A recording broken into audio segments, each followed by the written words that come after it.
Is Canada quietly cutting ties with the US? Nuclear submarines, radar systems, and a chilling message from Ottawa: $60 billion in submarines, $6 billion in radar. A $19 billion F-35 deal on the edge of collapse. One of America's closest allies is quietly stepping out of its shadow. A firm message from Ottawa. The US-Canada relationship is deeply fractured. But this time, it's not about tariffs or immigration policies. It's about nuclear submarines, long-range radar systems, and a total rethinking of national defense strategy without relying on the United States. Canada's new Prime Minister, Mark Carney, a former governor of the Bank of England, declared, "We cannot and should not entrust our national defense to anyone else." This statement wasn't meant to provoke. It was a clear, calculated signal to Washington, at a time when trust between the two countries is at its lowest in decades. Nuclear submarines not made in USA. Earlier this month, the French nuclear-powered submarine FS Tourville docked in Halifax, Nova Scotia, just 300 miles from the US border. But this wasn't a diplomatic visit. It was a live demonstration of France's latest naval technology for Canadian defense officials. Canada is now preparing to replace its aging submarine fleet in a modernization plan worth $60 billion Canadian dollars, roughly 42 billion USD. They plan to acquire between 6 and 12 nuclear-powered submarines, specifically for long-duration operations in the Arctic, where competition for control is intensifying. In the past, major arms deals like this almost always went to American companies. This time, France is leading. Backed by its Barracuda-class submarine program and a strengthening defense partnership with Ottawa, long-range radar. Choosing Australia over the US. Shortly after, Canada announced a major investment, $6 billion Canadian dollars, into the Journe radar system, developed in Australia. Journe is an over-the-horizon radar capable of detecting aircraft and ships up to 3,000 kilometers away by bouncing radio waves off the ionosphere, covering the vast Arctic region in real time. What's striking is this. Canada bypassed all the US defense giants. No Lockheed Martin, no Raytheon, no Northrop Grumman. Why? Because Canada no longer trusts American defense consistency. The Arctic is too critical to leave in the hands of uncertain alliances. Canada wants sovereign surveillance, free of foreign pressure, even from its southern neighbor. F-35 deal under review. Then came the bombshell. Canada is now reconsidering its $19 billion contract to buy 88 F-35 fighter jets from the US. The agreement was signed in 2023, and Canada has only paid for the first 16 units so far. But now, the government is reviewing the entire deal and may switch suppliers. Defense Minister Bill Blair called it a necessary strategic decision to protect Canadian sovereignty. But analysts are calling it what it really is: the strongest warning Canada has sent to the Pentagon in over 30 years. NATO allies are watching, and this shift isn't isolated. Just weeks ago, Portugal canceled its own F-35 procurement, citing unpredictable US foreign policy as a key risk for NATO unity. Portuguese Defense Minister Nuno Melo made it clear, we must rethink our reliance on a partner whose positions change too quickly. And that's the heart of the issue. Can a unified defense system survive when its central pillar becomes volatile and erratic? A post-NORAD era? For decades, NORAD, the North American Aerospace Defense Command, was a symbol of unshakable trust between Canada and the US. But behind closed doors, Ottawa is quietly building alternative systems, from Australian radar to French submarines and more European tech contracts. Canada is not just diversifying suppliers, it's restructuring its entire defense ecosystem, piece by piece. This is not just procurement, it's a strategic realignment of historic proportions. Stay tuned to see how Europe, Asia, and Washington respond next. In news coming in from the defense sector, Canada is reconsidering America-built F-35 purchase. This is big news. Remember, mulling over talks with the rival aircraft makers as well. The decisions come while there are clearly tensions between US and Canada. Canada is facing a historic decision. Cancel the $13 billion USD F-35 contract and choose a European partner. So, what is driving this bold move by the country? Since 2017, when Donald Trump started implementing protectionist trade policies, tensions began to form. One of the biggest shocks was the US imposing tariffs on steel, aluminum, and agricultural products from Canada. These tariffs caused severe difficulties for Canada's industries. Specifically, Canada could not ignore the trade barriers introduced by the Trump administration, such as requirements on agricultural products or restrictions on steel exports. Furthermore, these decisions were not just economic losses, but also increased Canada's dependency on a single country, the US. This forced the Canadian government to ask a big question. Can we continue to rely on such an unfair partner when we could find other, more reliable partners? Canada has reached an agreement to acquire a fleet of 88 new F-35 fighter jets. Defense Minister Anita Anand spoke about the $19 billion deal this past hour. She said it's the largest investment in the Royal Canadian Air Force in 30 years, and that this acquisition will create many economic benefits for Canada. This is a turning point decision. Signed in 2023, the contract to purchase 88 F-35s from the U.S. was a key part of Canada's strategy to modernize its air force. However, the recent trade tensions have forced Ottawa to reconsider this agreement. The $13 billion US DF-35 deal is not just a typical arms procurement, but also a symbol of the cooperation between the two nations. But in the current context, is it still reasonable for Canada to continue working with the U.S. when Trump's tariffs and trade decisions are increasingly pressuring Canada's economy? With the F-35 primarily produced in the U.S., Canada faces a big question. Should they continue to depend on a country with such strong protectionist policies or seek alternative options from Europe? The U.S., of course, is not happy with this news. They have continuously emphasized the importance of defense cooperation between the two nations, especially with the F-35, which is the U.S. fifth-generation fighter jet. Washington reacted strongly, stating that Canada's decision to cancel the contract could damage the special relationship between the two nations. Canceling the F-35 deal not only affects the defense relationship between Canada and the U.S., but also has far-reaching effects on various industries and the Canadian public's reaction to U.S. trade policies. Specifically, this decision could alter the structure of Canada's defense, agricultural, and steel industries. The U.S. tariff policies, especially the tariffs on steel, aluminum, and agricultural products from Canada, have caused significant damage to these industries. Canada, especially provinces like Ontario and Quebec, relies heavily on steel and aluminum exports to the U.S. And Trump's decisions have put businesses in a difficult position. Canadian farmers have also been heavily impacted by the U.S. imposing tariffs on agricultural products like milk and beef. This policy has not only reduced profits in these industries, but also created economic instability in Canada, as businesses face rising costs and the loss of export markets. A large portion of the Canadian public has expressed support for shifting towards other partners, particularly in Europe. They believe that if the U.S. continues to impose unfair tariffs, seeking alternative partners is essential to ensure the nation's independence and sustainable economic growth. Canada not only wants to maintain its relationship with the U.S., but also wants to assert that they can stand on their own and do not need to depend on another country. Stay tuned and keep watching, because the upcoming developments will leave you unable to look away. Will Canada choose to change direction or continue to stay tied to the U.S.? Canada's surprising shift. Is Italy gradually replacing the U.S. in trade?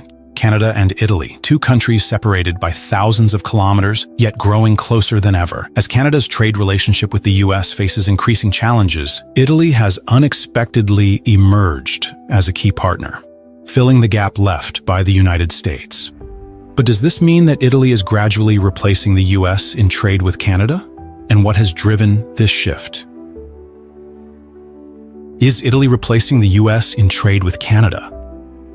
The United States has long been Canada's largest trading partner, but recent tariff policies have changed the landscape. As the U.S. imposed higher tariffs on Canadian imports, Ottawa was forced to explore alternative options to protect its economy. So why Italy? Italy is not Canada's largest trading partner, but it holds a crucial advantage: the European Union, EU. With Canada's Comprehensive Economic and Trade Agreement, CETA, with the EU, tariffs on many Italian products have been significantly reduced, creating a major competitive edge. This means that while U.S. goods face increasing tariffs, Italian products have a clear path to expand market share in Canada. Moreover, Italy specializes in industries that align with Canada's growing demands, such as food, wine, renewable energy, and advanced technology. Italy not only offers high-quality products, but also has a flexible trade system that meets Canada's evolving needs. Given all these factors, Canada is strategically adjusting its trade approach, strengthening ties with Italy to reduce its dependence on the U.S. Strong trade cooperation between Italy and Canada. When discussing trade between Italy and Canada, the food industry is impossible to overlook. Canada is one of the world's largest food markets, and Italy has long been renowned for its high-quality products, transparent sourcing, and strict production standards. Products such as wine, olive oil, pasta, cheese, cured meats, and rice are gaining increasing popularity in Canada, especially after CETA significantly reduced tariffs on these items. According to the latest trade data, Italy has now surpassed France to become Canada's third largest food supplier, trailing only the US and Mexico. But what's even more interesting is the consumer trend in Canada. More and more Canadians are opting for high-quality European products over American alternatives. This shift provides Italy with a strong competitive advantage, particularly in the midst of trade tensions between the US and Canada. Beyond food, Italy is expanding into other sectors, such as food processing technology, high-end consumer goods, and industrial machinery exports. With continued growth in these industries, the trade relationship between Canada and Italy is becoming increasingly significant. Expanding cooperation beyond trade, Canada and Italy are forging deep partnerships in various key sectors, technology and manufacturing. Both Canada and Italy have high-tech development strategies aimed at boosting production capacity. In the electric vehicle and battery sector, the two nations are collaborating on research to reduce reliance on the US and China. Renewable energy. Both countries have strong clean energy policies, particularly in reducing fossil fuel dependence. Italy is a global leader in solar, wind, and hydrogen energy, while Canada holds vast natural resources. Cybersecurity and defense collaboration. In the digital age, cybersecurity has become a critical international concern. Canada and Italy are engaged in joint initiatives to strengthen information security, protect financial and technological infrastructures, and counter cyber attacks. Sustainable economic development beyond traditional economic sectors. Canada and Italy are working together to drive sustainability initiatives. After Donald Trump's protectionist policies and tariffs, Canada is looking to reduce its dependence on the U.S. Can this country really turn its back on the US and pivot toward partners like the EU and the UK? Canada and the US have long been close trading partners. Hundreds of billions of dollars in goods and services are exchanged each year. But under Donald Trump's protectionist policies, that relationship is being tested. High tariffs on steel and aluminum. 25% on steel, 10% on aluminum have severely impacted Canada's industries. Businesses struggle to export to the U.S. Production costs have risen and competitiveness has declined.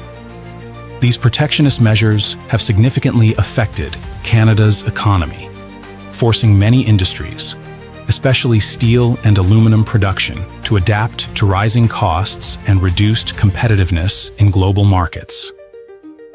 Although these policies have led to short-term GDP growth, with Canada's economy expanding by 4% to 7%, equivalent to over $200 billion, annually, the long-term challenges remain. Canada cannot afford to rely on an unstable trade relationship. Trade tensions aren't just limited to metals. The auto industry, dairy products, and even high-tech exports have been affected by U.S. policies, causing uncertainty among Canadian businesses. So, what's Canada's response? It's looking for new partners. The EU, with over 500 million consumers, and the UK, despite leaving the EU, are becoming more attractive trade destinations. Trade agreements like CETA, with the EU and a new post-Brexit deal with the UK are helping Canada diversify its export markets and reduce its reliance on the US. So, the big question remains: can Canada successfully break away from its dependence on the US? Or will economic reality keep it tied to its largest trading partner?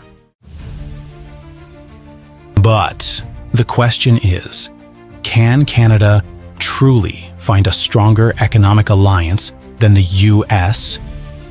You might not have heard of CANZUK, but this promising project could help Canada build a new economic bloc with the UK, Australia, and New Zealand. Could CANZUK be Canada's future? What exactly is CANZUK?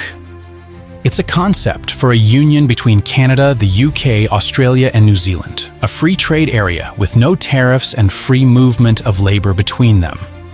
With shared cultural, legal, and political systems, CANZUK offers Canada a chance to form a strong economic bloc while increasing geopolitical stability. But can CANZUK really replace the US? In reality, geography and the US market remain instrumental to Canada's economy. However, with breakthroughs in trade agreements with the EU, the UK, and CANZUK countries, Canada is diversifying its trade strategy. The CETA agreement with the EU has already opened doors for Canada, granting access to 500 million consumers with near-zero tariffs. Expanding exports to Europe, along with strengthening ties through CANZUK, could give Canada a more balanced trade portfolio. But make no mistake, Canada isn't abandoning the US. Instead, it's building strategic relationships to protect its economy from uncertainty. By forging stronger alliances with stable, economically powerful nations, Canada ensures sustainable growth and resilience against protectionist policies. Is CANZUK the future? And could this be the biggest trade shift for Canada since NAFTA? Trump's tariff reimposition. Does Canada have the golden opportunity to change the game? On March 12th, a decision was made that could reshape the North American economic landscape. Donald Trump reimposed a 25% tariff on steel and aluminum imports from Canada and Mexico. But does this decision open a new opportunity for Canada? Can the country seize this challenge to change the global energy game? The tariffs imposed by the US have heightened tensions between the three neighboring countries. Specifically, the 25% tariff on steel and aluminum imports from Canada not only affects Canada's manufacturing industry, but also has a significant impact on its national economy. However, instead of just reacting with simple countermeasures, Canada is opting for a bold and promising new strategy, shifting its liquefied natural gas, LNG, exports to the European market. With the steel and aluminum industries heavily impacted by US tariffs, Canada is not standing still. Instead, it is taking advantage of the opportunity to develop a new energy sector, one that promises to reduce its dependence on the US and increase its presence on the global stage. In a recent press conference, Canadian Prime Minister Justin Trudeau said, "Europe is looking for alternative energy sources, and Canada can play an important role in reducing reliance on unstable suppliers." This statement reflects a clear strategy. Canada is not just focusing on the US market, but is actively seeking to build new partnerships in Europe. According to the International Energy Agency, IEA, Canada exported nearly 6 billion cubic meters of LNG in 2022. If projects like LNG Quebec are revived, that figure could double, putting Canada among the world's top LNG exporters. With expanded LNG export routes, Canada could not only change its economic situation, but also reposition itself as a strategic energy supplier for global partners. LNG is one of the strategic energy products that many countries are seeking, especially Europe, as it looks to reduce its dependence on Russian gas. And with abundant natural gas reserves and increasing LNG export capacity, Canada is well positioned to capitalize on this shift. EU chooses Canada's LNG, opportunity or economic risk. The European Union is looking to reduce its dependence on Russian gas, and Canada, with its abundant natural gas resources, is positioning itself as an important partner. However, switching to LNG imports from Canada comes with a high price tag. According to the International Energy Agency, IEA, shipping LNG from Canada to Europe could cost twice as much as importing from the US, with a transport time of 13 to 15 days compared to just 5 to 7 days from the US. Higher LNG costs from Canada will directly impact the EU economy. LNG prices could rise by 10 to 15%, leading to higher electricity and gas bills for millions of Europeans, especially low and middle-income households. Europe will have to weigh the long-term benefits of reducing dependence on Russia against the short-term financial burden of costly LNG. If energy prices continue to climb, EU governments may be forced to intervene, increasing spending on subsidy programs, or even adjusting fiscal policies to offset the economic impact. Canada's Foreign Minister Mélanie Joly stated, "Exporting LNG from Canada not only helps the EU reduce reliance on Russia, but also creates a sustainable partnership between Canada and Europe." However, the real question remains, can the EU afford to pay the price for a strategic shift away from Russia?